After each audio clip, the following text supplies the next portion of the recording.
Satanisme, kata yang mungkin terdengar seperti menyeramkan untuk telinga kita. Untuk kali ini, kita akan membahas bagaimana Satanisme ini berkembang di negara kita, Indonesia. Mari kita bahas dengan narasi ini. Satanisme merupakan istilah yang sering menimbulkan kontroversi dan ketakutan di tengah masyarakat, khususnya di negara yang memiliki nilai religius kuat seperti Indonesia.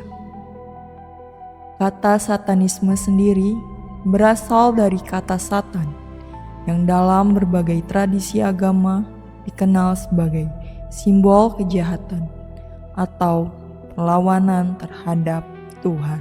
Namun, dalam kajian yang lebih luas, Satanisme tidak memiliki satu definisi tunggal, melainkan mencangkup berbagai bentuk kepercayaan, filosofi, dan bahkan ekspresi budaya.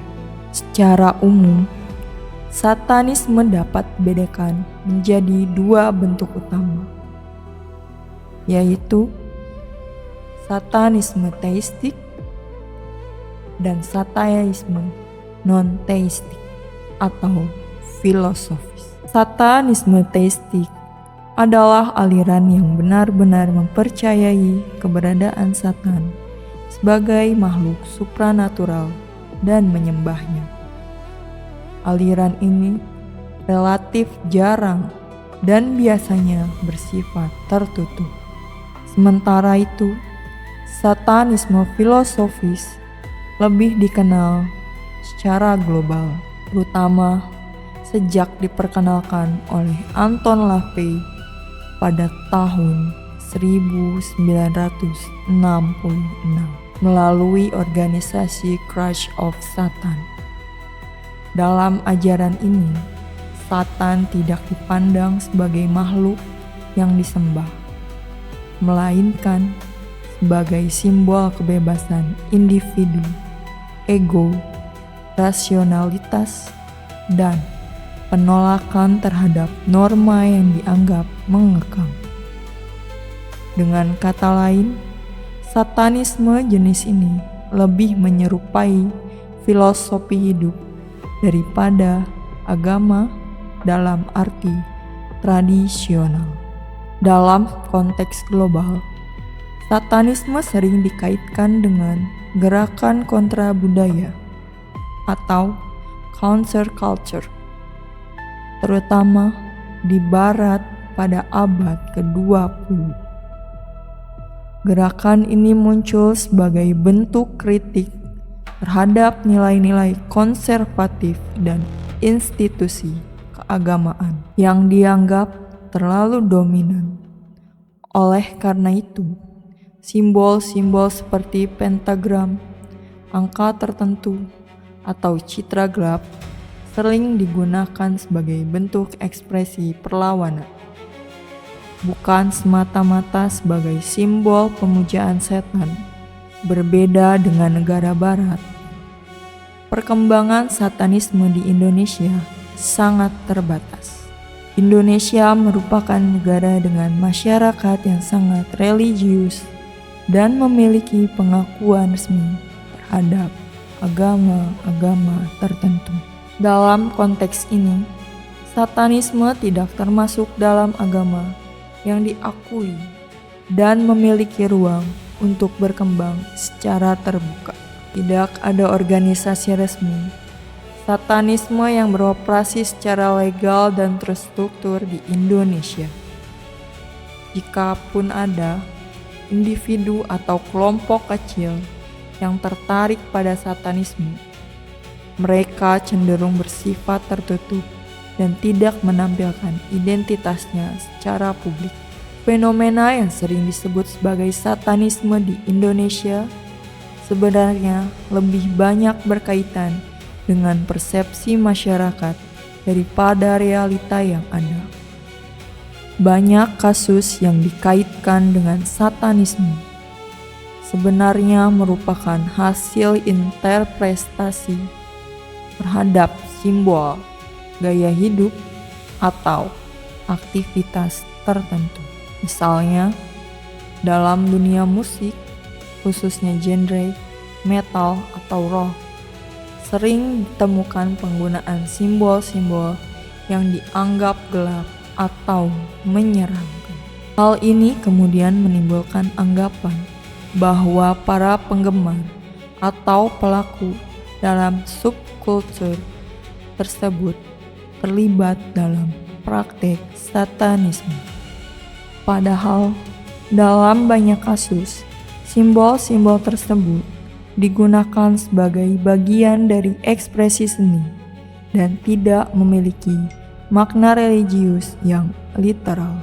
Selain itu, perkembangan media massa dan media sosial juga berperan dalam membentuk persepsi masyarakat terhadap satanisme.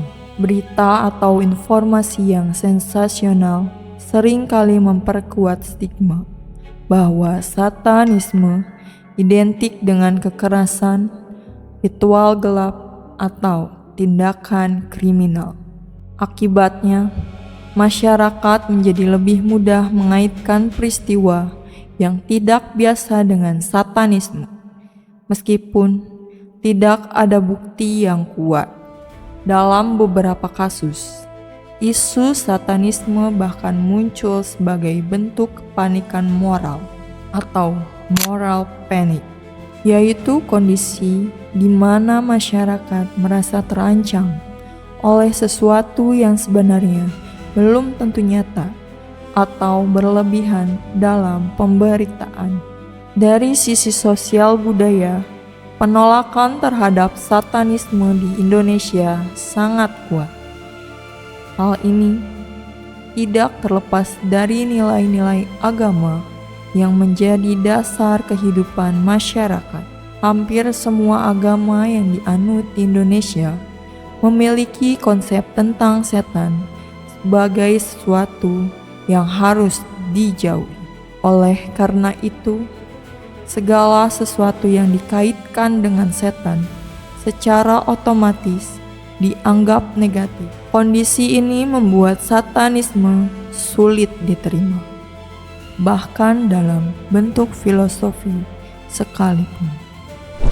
Di Indonesia sendiri, mengenai kelompok satanik pernah dibeberkan oleh komedian Mongol Stress yang dulunya pernah bergabung dalam kelompok pemuja setan. Tak hanya itu, di Indonesia juga terdapat gereja setan yang merupakan tempat para pemuja setan melakukan ritual. Mongol mengatakan ada kelompok satanik Indonesia atau lokal satanik merupakan sekte yang hidup di bawah tanah. Mongol juga mengungkapkan beberapa fakta mengejutkan tentang lokal satanik di Indonesia, seperti cara bergabung, ritual yang dilakukan, dan tujuan akhir mereka. Mongol mengaku bahwa ia bergabung dengan lokal satanik karena tergiur dengan iming-iming uang yang besar. Ia juga mengatakan bahwa ritual-ritual yang dilakukan oleh lokal satanic church melibatkan minum darah dan daging manusia, melakukan seks bebas, dan menyembah berhala. Tujuan akhir dari lokal satanic church adalah untuk menghancurkan agama-agama lain dan mendirikan kerajaan setan di dunia. Mongol mengaku bahwa ia berhasil lolos dari cengkraman setan berkat karunia dari Tuhan. Ia juga mengaku menyesali perbuatannya selama bergabung dengan lokal satanik. Ia berharap agar orang-orang tidak berpengaruh dengan ajaran-ajaran setan dan tetap berpegang pada agama dan moral yang ada. Kisah Mongol ini menunjukkan bahwa kelompok satanik di Indonesia masih ada dan beroperasi secara diam-diam. Meskipun tidak ada bukti yang pasti tentang keberadaan dan aktivitas mereka, ada kemungkinan bahwa mereka masih melakukan ritual-ritual yang bertentangan dengan hukum dan kemanusiaan. Dari perspektif hukum, Indonesia tidak memiliki peraturan khusus yang mengatur satanisme sebagai suatu aliran kepercayaan.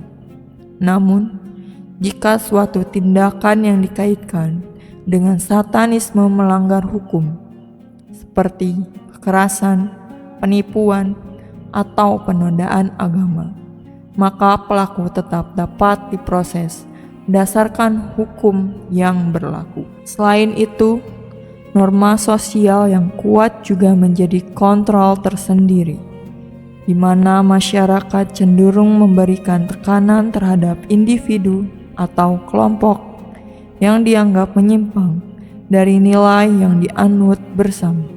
Menariknya, dalam beberapa kasus, label satanisme di Indonesia sering digunakan secara tidak tepat. Banyak fenomena yang sebenarnya berkaitan dengan masalah psikologis, kenakalan remaja, atau kriminalitas individu justru dikaitkan dengan satanisme. Hal ini menunjukkan bahwa pemahaman masyarakat terhadap konsep satanisme masih terbatas dan sering kali dipengaruhi oleh asumsi atau ketakutan. Dengan demikian, penting bagi masyarakat untuk memiliki pemahaman yang lebih objektif dan kritis terhadap isu ini. Pada akhirnya, pembahasan tentang satanisme di Indonesia tidak hanya berkaitan dengan suatu aliran kepercayaan, tetapi juga mencerminkan bagaimana masyarakat merespons perbedaan, simbol, dan fenomena yang dianggap asing. Sikap yang lebih terbuka, kritis, dan berbasis pengetahuan akan membantu menciptakan pemahaman yang lebih seimbang dalam melihat isu-isu seperti ini.